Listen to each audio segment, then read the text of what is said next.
what Nurul Islam is saying here and what we're hearing, you know, how is the UN dealing with this? Well, we are caring right now for some 28,000 Rohingya in one refugee camp in eastern Bangladesh. This is the remainder of some 250,000 people who fled in the late 1970s and also in the early 1990s, most of whom went back to Rakhine State, where UNHCR has a presence as well.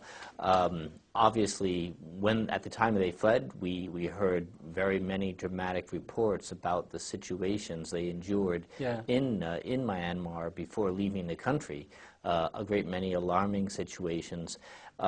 We are pleased, of course, that the vast majority of the Rohingya that were under our care have returned home. And as I say, we have 28,000 in the camp that we're monitoring in Bangladesh. But indeed, still in that area of Bangladesh, there are some 100,000 to 200,000 Rohingya living outside the camp. We don't have an assistance program in them to care for them. They're not part of our understanding with the Bangladeshi government in terms of our outreach. So our knowledge of their situation is not very clear, but obviously they have human rights concerns. And I do want to stress that, though, however, the Bangladeshi government has been extremely hospitable towards this group, and by and large, they do respect the principle of non-refoulement. They don't force people back to Myanmar. Okay, we're going to come back on what Bangladesh and other Southeast Asian countries are doing about this. We've got a couple of clips which we'd like you to see. Inshallah, they should be on in a minute on your screen.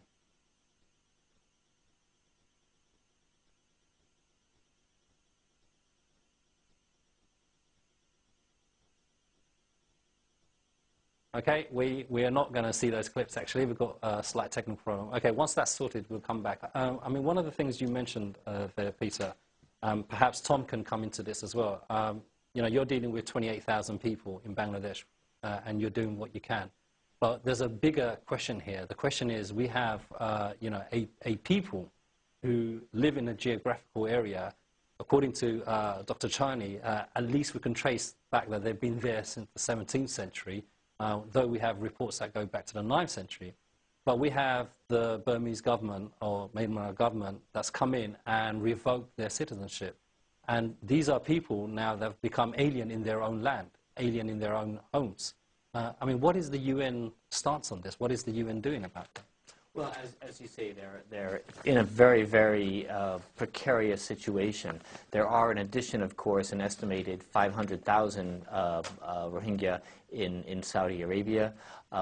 All these people, of course, are reportedly at risk if they don't have national documents, for example, of Burma, of Myanmar, of becoming stateless. So clearly it's a population that UNHCR advocates on behalf, and of course the rest of the human rights community is very concerned.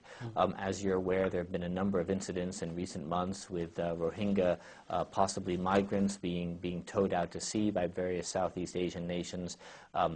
There have been alarming reports of people shipwrecked, lost at sea, deaths in the most horrific of conditions, and it's been seized by the Association of Southeast Asian Nations, who are following the issue very closely.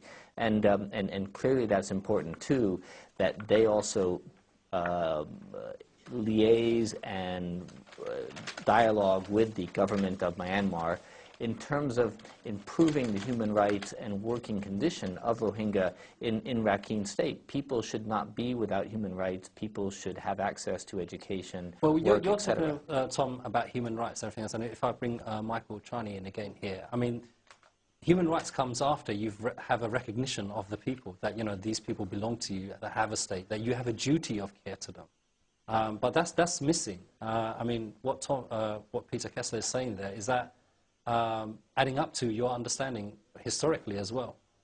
Well, it's just that the Burmese state has defined them as not being part of Burma, so they're invisible in that sense. So they, as far as the Burmese state is concerned, they've never been part of Burma. But the Burmese state's handling of history has always been pretty bad on any issue. I mean, Tom, if that's the case, how can they provide this duty of care? You know, this human rights that we're talking about.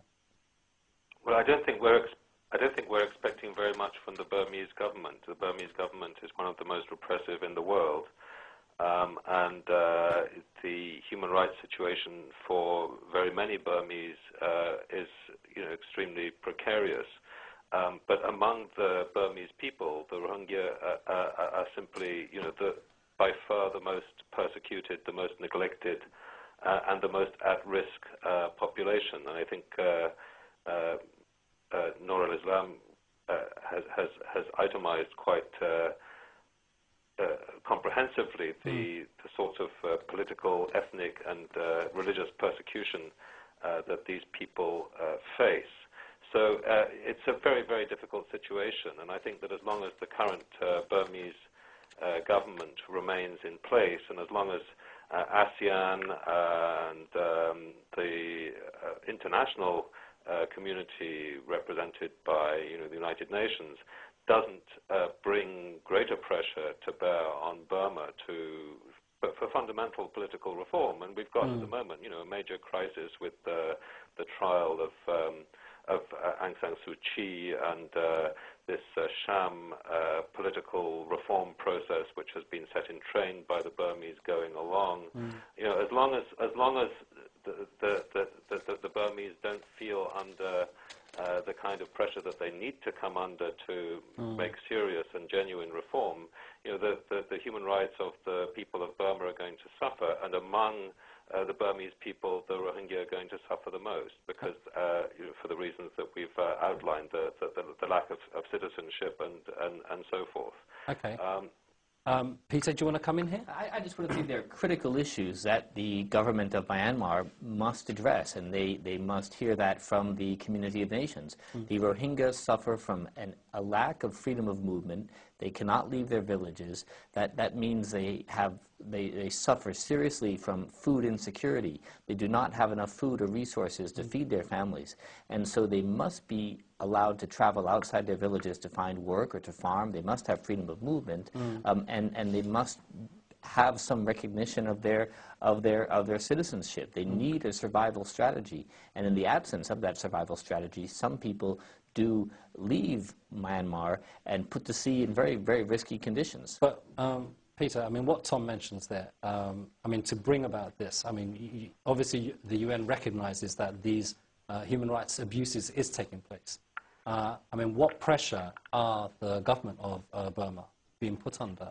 I mean, is there pressure being mounted from the United Nations? Well, I would imagine and I would hope that they're hearing the concerns of neighboring countries like Thailand, Malaysia, and other Thailand, states. for example, I mean, Human Rights Watch's report, Perilous Flight, highlights one of the policies of Thailand, which is pushback, where they capture refugees, trying to get into Thailand, fleeing for their lives from various places, where they're being dragged back out into sea. And that's a real fact that Thailand came under very serious international scrutiny and criticism. But Thailand isn't the country that needs to be under scrutiny. Thailand is reacting to a problem here. The country that needs to be under scrutiny is Burma or Myanmar. But we don't hear about that. Do you think, Nur al-Islam, do you think there's enough pressure the UN is putting on the government of Burma? I don't think yet this is the way it should be, nobody did it yet.